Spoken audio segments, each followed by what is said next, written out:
Hey guys, welcome to the show. Quinn here. Today, I have an interview with a guest, and I want you to listen to this all the way to the end. There's some really, really important golden nuggets released at the very end of the show. So please don't fast forward.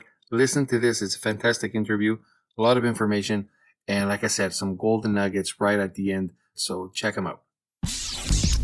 Welcome to Q&A Selling Online, with answers to questions about creating an online empire, promoting products, or building a brand. Your host, private label and e-commerce entrepreneur, Quinn Amorm. Welcome to the show, my friends. Today we have a guest who's a specialist in international logistics, product sourcing, and navigating the complicated global marketplace, making him the ideal guest to talk about the implications of coronavirus on e-commerce sellers that's happening right now. We have with us Burak Yolga. How's it going, Burak? Hey, thank you so much, man, for the introduction. Thank you. No problem. So, we'll start with what's going on in China right now with coronavirus and everything. You guys have office there. Are you aware of how it is, on a personal basis? Is it under control? What's going on? Yeah, it's definitely much better than compared to January and February. Things are going back to normal. Today is the March 24th, and almost 80 to 90% of the business is back to work. Production starts. However, it is still not functioning as well as how it was before the Chinese New Year. So, things are getting better, definitely, but it's going to take probably more time, especially with the supply chain and the raw material management. A lot of people couldn't go back to work for the production last month. A lot of raw material suppliers couldn't come back to work. So that's why factories, they had serious problems with the production capacity, as well as the employees coming back to work. So things are getting better, but right now they have a lot of issues with their raw material suppliers and the cash flow. So it's definitely getting better, but I think still next couple of months is going to be harder than the usual times. Yeah. So beside the raw materials and stuff like that, are there ports that are shut down, and even the ones that have materials, are they allowed to ship or no? I think you guys been reading the news. Now the Chinese governments are lifting the quarantine from Wuhan, where all the viruses actually started and spread it out. And Wuhan is in the heart of the country. So there are a lot of railways, there are a lot of roads are going through Wuhan. So impact was definitely tougher compared to today. But what we see right now is not only the production started to have issues, but at the same time, the freight forwarding, where we are master actually having the problems with the airports shut down, like major airports in China, such as Shanghai, Beijing, Tianjin, Guangzhou. These are some of the largest airports in the world. They don't have anymore any flights. Like commercial flights are very low. Passenger flights all canceled. So most of the shipments have moved to Hong Kong, which is in the southern part of mainland China. It's a private, it's a special administration, as you know. However, if you have a shipment which is in Shanghai or in Ningbo in the north of China, it takes 3 to 5 days to reach Hong Kong. So a lot of people, they're having problems right now with their logistics and the shippings because major airports are closed right now in China. And it's definitely difficult to find truck to ship the cargos down to Hong Kong, and there's a lot of backload. This is that's what we are facing for the air freight. But at the same time, for the ocean freight, the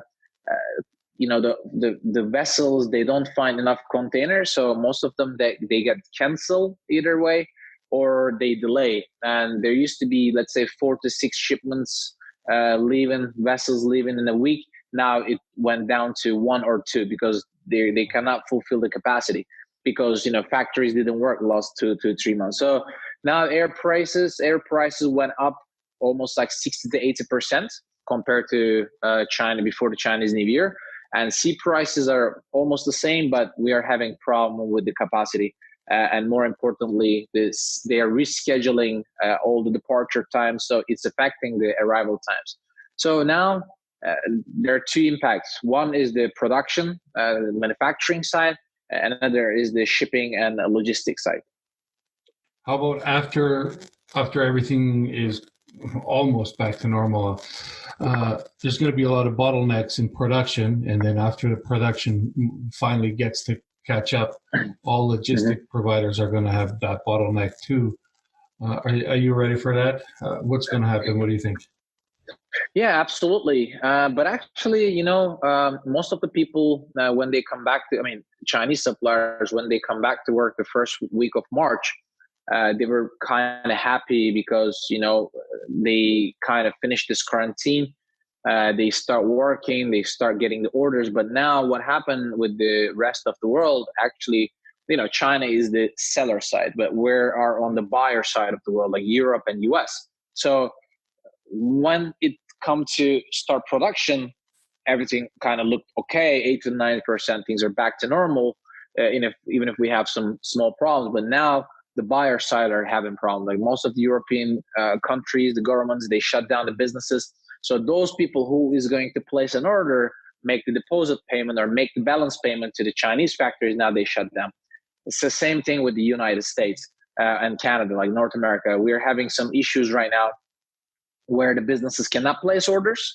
Even if they do, they cannot make the payments because, a lot of businesses like really slow down. The demand is down, except like the special products, like essentials, like people they need a daily basis. So now it looks like, it's getting a little bit more critical for Chinese supplier side, because those people, they have like Chinese factories there, they start to have some serious cash flow issues, cash flow problems. So that's why I think it's going to take another 2 to 3 months at least for the things coming back to normal. So we're going to see the real effect actually, I think from the June and July, especially for the manufacturing side, for the Chinese side. Yeah, that's what I thought. So whatever we're feeling right now are not the true effects yet. It's still to come when it comes June or July or so.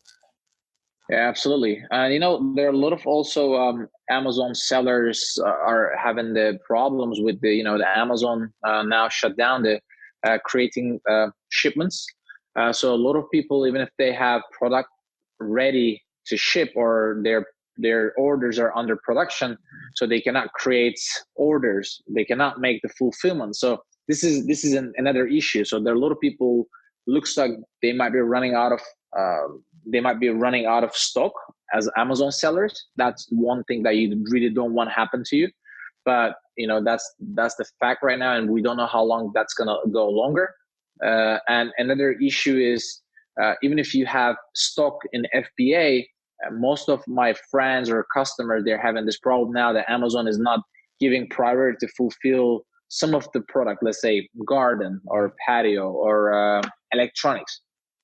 Some of them, even if it's FBA, you can see the shipping times at 15 to 20 days, 25 days. So that's another issue that, a lot of people are facing right now. Yeah, I have some of those issues too. Fortunately, the majority or the bigger brands are in categories where I'm still allowed to create the shipping. Although, even though I can create the shipping labels, some of the manufacturers also did run out of materials to produce my stuff. So it's I don't know. It's like a snowball effect, right? One problem causes another one, and the other one causes absolutely another one. And yeah, so there's products running out of stock, and then when it comes to the essentials, is there anything similar done in China, for example, if the hand sanitizers or face masks, are those do those have any special shipping privileges when it comes to being essentials? There are actually some restrictions now in different countries. For example, I'm originally from Turkey, Istanbul. now Turkey is not allowing exporting these products in order to supply enough quantity to the domestic market. It's the same thing with China. I have a lot of Chinese friends, factories of friends that I know, like people that we do business with a long time. 2 months ago, all these Chinese people, because this virus kind of hit China in a really the worst time of the year. It was during the Chinese New Year, so all the factories were closed. So none of the factories could go back to work and start producing this, especially the masks. Hand sanitizers comes like second or third important in China. The mask was the most important thing, and it's not only China. We can think about like China, Hong Kong, South Korea, Japan. So we're considering almost 1.5 to 1.7 billion people. They use every day at least 2 to 3 masks. So when you look at this such a big demand, the governments wanted only this massive production for their local market. And 2 months ago, a lot of people from China, they were trying to source and buy products from the rest of the world, the mask. Now things are going back to opposite. Most of the countries now, like Europe, United States, they don't have enough product because most of the people who had stock sold that to China and Hong Kong, and they didn't think that the effect is the virus is gonna hit them even harder, like stronger. So now those people are trying to buy products from China, but they're like much less. I mean, now China is producing product for the domestic market as well as for the export, but Chinese government is definitely limiting the exportation. One of the easiest way actually to make the shipments through Hong Kong International Airport. Hong Kong International Airport is the largest cargo airport in the world as a volume wise. So now China is not allowing any mask shipments from mainland China to the Hong Kong. So there are a couple of international airports in China working with a very small capacity, like Shanghai, maybe 5 to 10% of the capacity of the overall. So now the only way is making these shipments, mask, hand sanitizer to like Shanghai or Guangzhou through Korea or some other countries like Dubai or Qatar or Turkey. But capacity is not enough. The production capacity is not enough for the hand sanitizer mask. The exporting is very, very difficult, and the air prices increased like rapidly. It almost doubled. So now the problem now people are facing in Europe and US with the supply of those items, they don't have enough production. China was the largest producer of these products, but now the Chinese government is giving the priority for domestic market supply. So unfortunately, it looks like there will be shortage for these products. So I hope people can, consider this and try to be more careful when they buy those products or like use those products. Yeah, absolutely. I agree with that. So you think, or I mean, we know there's going to be an impact when it comes to this to worldwide shipping. How about the rates in the future? Are they going to be impacted for the long term, or is it just during that bottleneck? Most of the airlines right now, they did this announcements that most of their aircrafts will stay on the ground for next 2 to 4 months because there are a lot of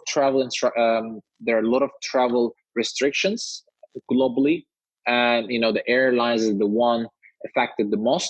So we think that the air prices will keep increasing, unfortunately, which is crazy because we used to make the shipments between $4 to $5 or $60 or $6, between $4 and $6 per kilogram, so for 2 pounds. But now the price is between $9 to $11, and the problem is the price is not stable. So even if you have a shipment today, there may not be enough space for tomorrow, and the price might change because And another problem was most of the carriers, they used to give credit payment terms, like better rates for the other freight forwarder companies, logistic companies. But now most of these airlines go back to the cash payments. So which means if you want to ship out something, you need to pay cash. So a lot of issues that we're facing with the shipments right now is there's not enough space and the price is not stable. So instead of and also the shipping time is normal, that like longer than the usual time. So normally the air freight, what we call is DDP service, that we as Forceget Logistics, we are doing a lot of door-to-door services, air freight as well as sea shipments. So our clients didn't have to do anything like custom clearance or pay tax. We do everything on behalf of them and pick up the shipment from Chinese factory and deliver it to the Amazon warehouse or their warehouse. But the transit time it used to be like 8 to 10 days for air. Now it's like 15 to 17 days around. Wow. So it's really like much longer than, now it almost makes no sense to do air shipments anymore because of the price and the transit time. So instead of that, we're using we call it fast CDDP shipment, which is, we pick up the shipment, send it to the seaport, ship it to Los Angeles, which is around like 11 days transit on the ocean. When it comes to Los Angeles, we pick them up and we dispatch it to the entire country, like Canada or United States. So this is almost 18 to 22 days transit time. So which is much cheaper than air freight, but the transit time is almost the same. So a lot of people now are switching from air freight to the sea shipment. Even if you have small shipments like 300 pounds or like 500 pounds, 1,000 pounds, you can still use this service. So you said from 9 to 11 days for sea shipment DDP? Yeah, it's port to port. So the time when we pick up the shipment from the manufacturer in China, let's say your suppliers in Ningbo or in Guangzhou, we pick up the shipment. Same day we're sending that to the warehouse in the seaport. We do the custom clearance, and probably within 2 to 4 days, we are shipping out. And then when it comes to the Los Angeles port, we already clear the custom on the way to the port. We pick up the shipments after 2 to 3 days when the container is available in the seaport. And then we are either working with UPS or FedEx in local transportation and ship it to Amazon and make the appointment on behalf of the customer and deliver it. So from the time we pick up the shipment from Chinese factory until the Amazon is 18 to 20 days, 18 to 22 days. Let's say if you're shipping your product to ONT8, which is in California, or SMF3, which is in San Francisco, it's in California, it's shorter than shipping to North Carolina. I would say if it is California, 16 to 18 days. If it is, let's say, the East Coast, then it's 20 to 22 days. This is for the sea shipment, but air at the moment is almost 15 days. So for most of the people who are shipping their shipments to the West Coast, it really start making more sense to use the CDDP shipment. Yeah. By the way, some people may not be familiar with DDP. DDP means duty delivery paid. Most of the people may heard EXW and FOB trade terms. When you buy a product from China, it's either EXW or FOB term. So when we say DDP, which means we handle the shipment all the way from Chinese manufacturer until the Amazon. So it's everything included. When we offer the price, everything is included, no additional cost, nothing, no surprise. So this is a very safe way to do shipments, and the delivery time is pretty much fixed. Yeah, and Burak, so for me, for example, it would make sense. DDP, I think most people are, because they're still afraid of the sea shipment. It sounds more complicated for somebody starting out. But DDP is the one where I can hire a company, for example, like yours, and I don't have to worry about anything else. I know that it's going to leave the factory and arrive at Amazon where I want it. Right. And then all duties, everything is paid, shipping is included. Is there anything I have to worry about that is my responsibility during that time? Actually, no, but there's one thing I should warn people about this system. It is very, very important that you work with the freight forwarder, which has an office both in China side and US side. One of the reasons I'm telling you this, because sometimes if you work with a Chinese freight forwarder, that only if they have office in China, then they may not have the control in the in US side. If we talk about US or Canada or UK, it doesn't matter. And if they face problems, then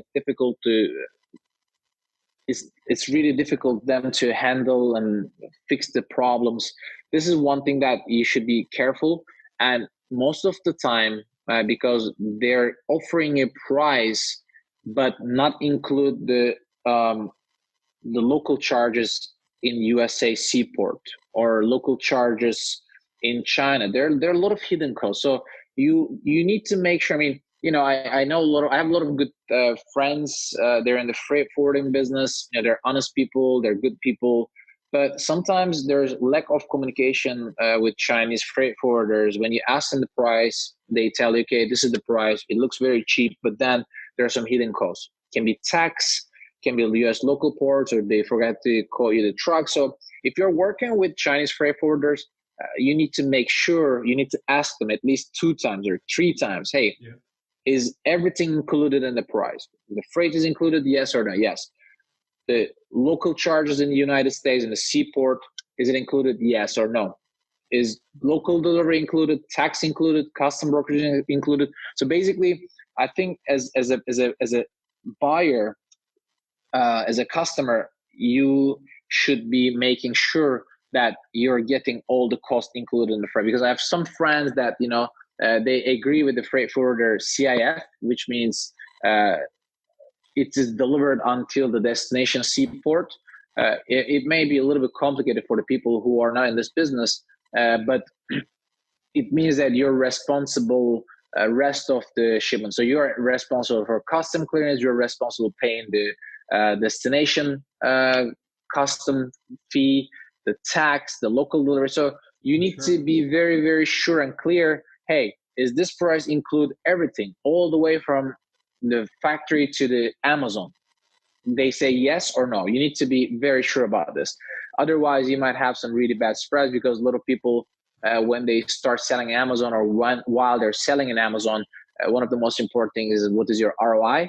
How many percent you're making the margin? What is your cost? What is your shipping cost? So you can kind of calculate what would be your cost for the PPC. So it's one of the most important thing a lot of people actually ignore of adding this cost to calculation is the freight cost. But it seems simple, but there are a lot of people, they have this last minute bad surprise. So what I can recommend people is you got to make sure that every cost is included. I don't know if I could answer your question. Oh, yes. And when it comes to picking a freight forwarder, on average, what should we, first of all, what should we looking for when choosing one? And then what are the averages costs of a freight forwarder? Actually, one thing you could ask, maybe some references. It's one of the things, because we also have, as a company, we also have a sourcing team. Some of our clients who we are helping them with the logistics, they're also asking us with their sourcing, like inspection in the factory, or helping them with the communicating with the Chinese suppliers. So we do this service as well. So it's very important you to ask your, basically freight forwarding is almost same process as manufacturing. So you need to make sure that, they have offices, they are giving you fast reply. They are offering you good references. It could be a good way to pick some. And I think it's one of the best thing to do is working with some companies. They have representatives in the United States or in your country as well as in China. So that I think that's important.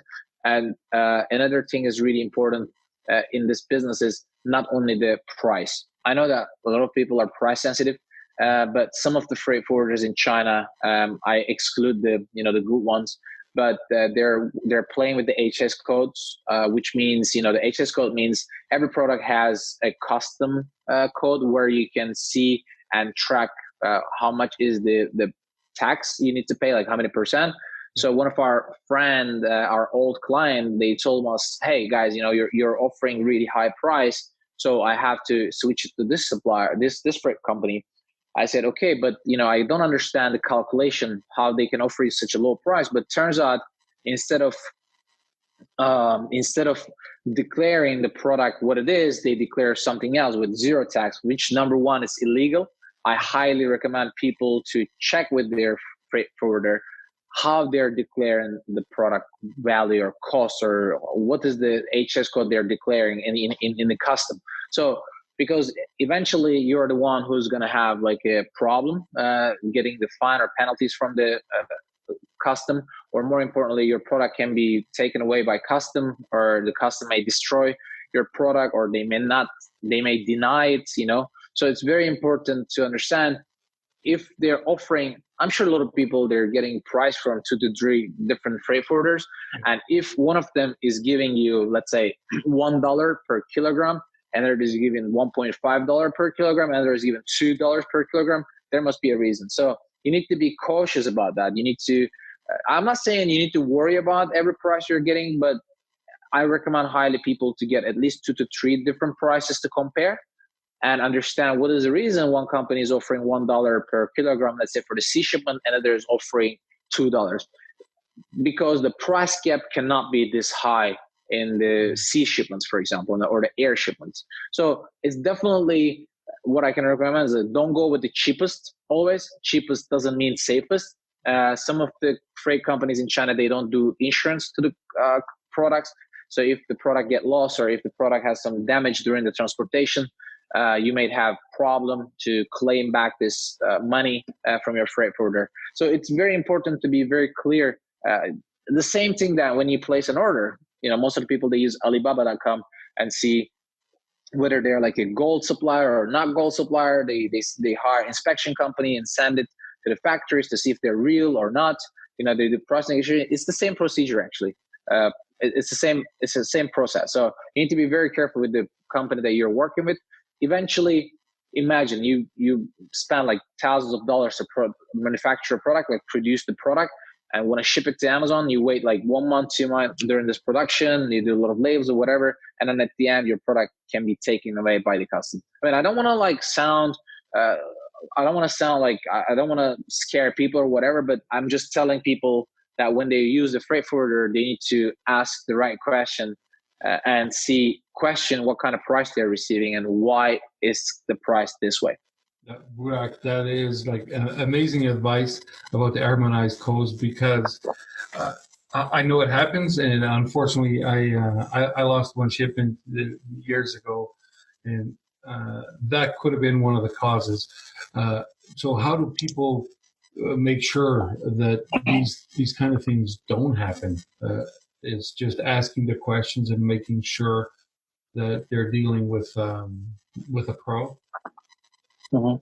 I mean, definitely you should ask, when you receive the price, you can ask the breakdown. What is the cost of the, freight? What is the cost of the tax? What is the cost of the local transportation? It could be a good idea. And, you can ask which vessel the freight forwarder is going to use.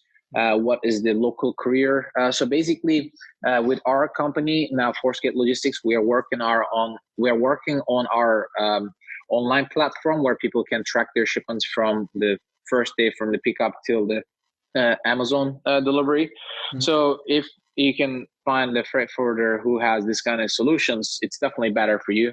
So this way you don't have to ask all the time, what is the delivery time? What is the pickup time? When it's going to be delivered to Amazon? So you can manage your inventory better. You can track your invoices. Because I know that some people, they spend a lot of time with their freight forwarders, and the time difference is one of the biggest handicap, one of the biggest challenges that people are facing. Let's say you're in Canada or you're in UK, people are in China, they start working, and you don't know where's the shipment. You need to ask during the day. So I think it's important to have multiple advantages in this business instead of just hiring the cheapest option and saying, okay, just ship my product and I don't know what's going to happen to my shipment. Where is it? What kind of tax are you paying? What kind of declaration you're opening to the customer? So it's really important. There are a couple of basic questions, as I mentioned. You can ask your freight forwarder and see whether they have the right answers for you, or they even reply you on time. Some of the people, they complain, some of my some freight forwarders, until they pick up the cargo, they're super responsive, they're like super helpful. But then at the end, when they have a problem, then it's difficult to find them, and face or solve the problem. So it's very important, I think, to find someone reliable on this business. So when it comes to your business, and that's ForceJet, what exactly can I get from you? Because I know you do product sourcing, you talked about, and that's something I want to ask you too, is when I'm dealing with the Chinese suppliers directly myself, sometimes we may think that we're getting a great deal, we're doing great negotiations, but I also know that the best negotiation is done over there, right? When you're present. So, I mean, is there such thing as me hiring a company like ForceJet to do that sourcing or even the negotiations for me, and on top of that, saving money in the long run? Right. Definitely, we can help you with that. But at the same time, when people don't want to spend that money, same time, I like to help people. I think the information is important, and information should be shared. So one of the things I would highly recommend is negotiate the trade terms at the moment, because Chinese factories, they really need business at the moment, and it's one of the important things for your business is to manage your cash flow. So I definitely recommend people to offering their factories to pay 10% deposit or 15% deposit instead of 30% deposit. That's something that we always do it. So it helps you more flexibility with your payment terms, and your cash flow, cash management is very important. Another thing that we recommend to people is if you say, let's say you're selling keyboards and you are making 8 orders in a year. So each order is 1,000 piece. Instead of making 8 orders, 1,000 piece, make 4,000 piece an order in one time for, let's say, for 6 months or for 1 quarter, 2 quarter. And you definitely get, number one, you're going to get better price, because as everybody knows, like if the quantity go higher, then the price gets lower. So this is something you can do. And then ask your factory, hey, I want to pay 10% or 15% deposit. Then I'm going to do every 2 months shipment. So every 1.5 months, every 4 to 5 days.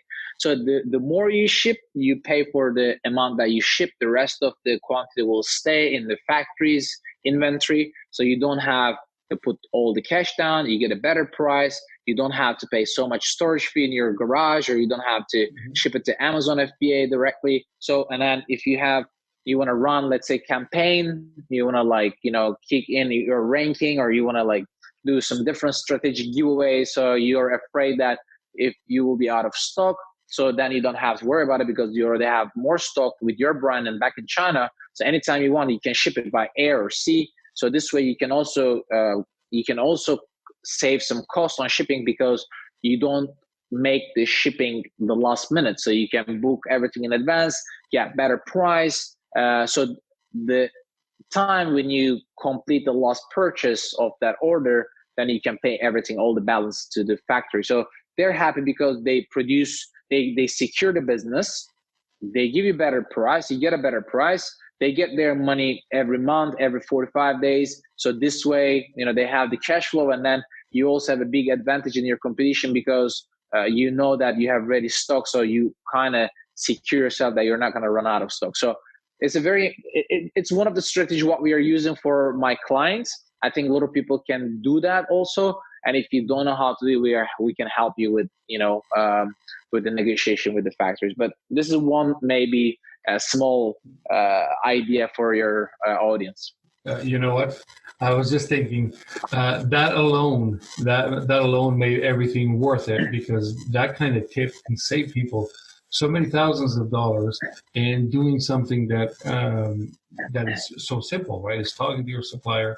You get the price of the 5,000 units, but you only get 1,000 shipped to you, so you only have to pay those. And do you think, Burak, that most suppliers are willing to do that? Just because they're not building all 5,000, they're not manufacturing them, but they're getting right. Most of the time, they only collect the raw material of the 5,000. You need to make sure about that, because it's actually sometimes the factory says, okay, the production time is 20 to 40 days, but actually the production time is pretty slow, pretty fast. Production means actually assembling. So if you say, let's say one of my clients, they're buying parking sensors. Parking sensors is combination of 10 different raw materials, like plastic, inner part, the cables, the sensors, the material like box material and everything. So factory has, let's say, 10 suppliers. So when I place an order of 5,000 pins instead of 1,000, they're securing the raw material also from their suppliers and book them in advance. They also sometimes don't have to pay everything. And when you say that, hey, I'm going to give you order like in January 1st, March 1st, and May 1st, so they know when they need to bring the raw material and like start assembling together. So that's why for the factories, this is like a great way of securing business. And because right now, as 2020, it's really a tough year for like buyers or the sellers, for everybody. Everybody needs to secure business. Everybody needs to calculate their shipping costs. Chinese factories, they have like huge spendings, huge expenses, like the employees, the rent, everything going really high, increasing in China. So this is definitely something Chinese suppliers are willing to do because it's also good for them. They secure the business. It is very difficult to get a new client nowadays, but it's easy to lose one. So it means when you place an order of 5,000, they're gonna love you more, to be honest, because they secure the business. So this way, you will have better relationship with them. And that's one of the most important things that you want to have, because today you place an order of 5,000, after 6 months, hey guys, I want to place 5,000 more, but I cannot pay you 15% deposit. I want to pay you only 5% deposit, 10% deposit. So they're going to get more flexible, because once you complete a mission with them, then they trust you more, because, the way you see them, hey, these guys are in China, and if they screw me, I cannot find them and I cannot, get my money back. But they're thinking the same way. Hey, this guy's in Canada. How am I going to go and find him? Or if I cannot sell this private label product, so how am I going to get my money back? So everybody like kind of needs a little bit trust. I've seen so many like great contracts that has been broken and nobody respected those contracts. So in some point, I think in my mind, like the contract should be done in your heart and brain, not only on the paper. I don't know if it makes sense, guys. Yes. I mean, I love that. That's great advice. I'm loving this, and but I mean, it's time to let you go. So Exactly. Burak, let everybody know, where can they find out more about you and find you? And I know, of course, it's forceget.com, and I'll have that on the show notes. But keep everybody. Yes, they can find us on Instagram. They can send us in our website. We have all the contact information. Like we're using WhatsApp and WeChat and email. We reply back everything like fast, because we have team in US and team in China. And more important is right now, a lot of people are looking for alternative markets, because China is getting expensive. Some of the countries, they have tax. As you know, United States had like this trade war with China. So I kind of also highly recommend people start looking at other markets, alternative markets. Could be East Europe for some products like textile, could be Turkey, can be Bangladesh, can be India, like Vietnam and Cambodia is getting like pretty popular in the destination. If you're looking for some quality suppliers instead of China, you could look for Taiwan. If you're manufacturing premium premium products, you can go to Korea and Japan. So of course, China is a great source of the products. Even most of the product manufactured in Southeast Asia and Korea and Japan, the raw materials go from China. They're all dependent on China, but still, I highly recommend people to start looking at alternatives. So if you're not eligible with that, we can help you to look for alternative markets, alternative products. And it's very, very important. I think what we were thinking, like, we've seen so many economic crises in the world, like, with the countries like Middle East, or, the oil and gas price went down. Russia lost its buying power a lot. Their currency depreciated almost like 100%. Same thing happened to Kazakhstan or Brazil, Turkey. So those countries, they lost their buying power. So it affected China directly, because they used to buy more product from China, But now the demand is lower, but Chinese factories still need to produce and sell almost the same amount of money. So the way of doing international business also, switched or shifted. It used to be Chinese manufacturer was producing product, selling to a trading company in China. They sell overseas. Then those companies in overseas, like your company or my company, buy it in local market and put it on Amazon. Now, when you go to a trade fair in China, Canton Fair, you see a factory says, hey, number one seller in Amazon. So now competition have changed ridiculous. So a lot of people, they think that, hey, how am I going to compete with this Chinese factory, Chinese manufacturer? Because those guys, they have still like huge expenses. So they're trying to find and secure more businesses. So that's why a lot of my friends or a lot of our customers who are selling on Amazon, they complain that, Chinese competition came in any niche almost, and, they cannot compete with them. So if you have any issue with that in your competition, I think it's also good to look for alternative markets. I know it's not that easy to find new reliable suppliers, but I think now these days, if the business is not going so fast, I think it's good time for doing some brainstorming.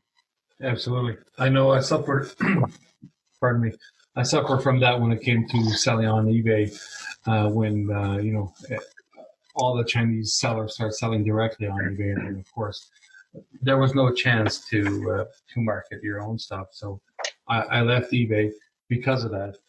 And I, at the time, I didn't think about what you just mentioned, keeping your sources open to different countries that are really good at certain things, like you said. Pakistan, Turkey, there's countries that are amazing at making leather shoes. Others are textiles. And so, yeah, a good advice, everybody, keep your eyes open for other countries that are really good at some stuff. Right. I mean, the market changed really rapidly, so we all need to stay on top of everything, And I think for the short term, what I can recommend for a lot of FBA sellers, I think most of the people, they really like FBA because, of the prime buyers and, easy handling the shipments and everything. But right now it looks like Amazon warehouses are full, like capacity is very full, shipments delay, inbound and outbound shipments. So I think it's also time for a lot of buyers to start looking for the FBM. I think you know more about that.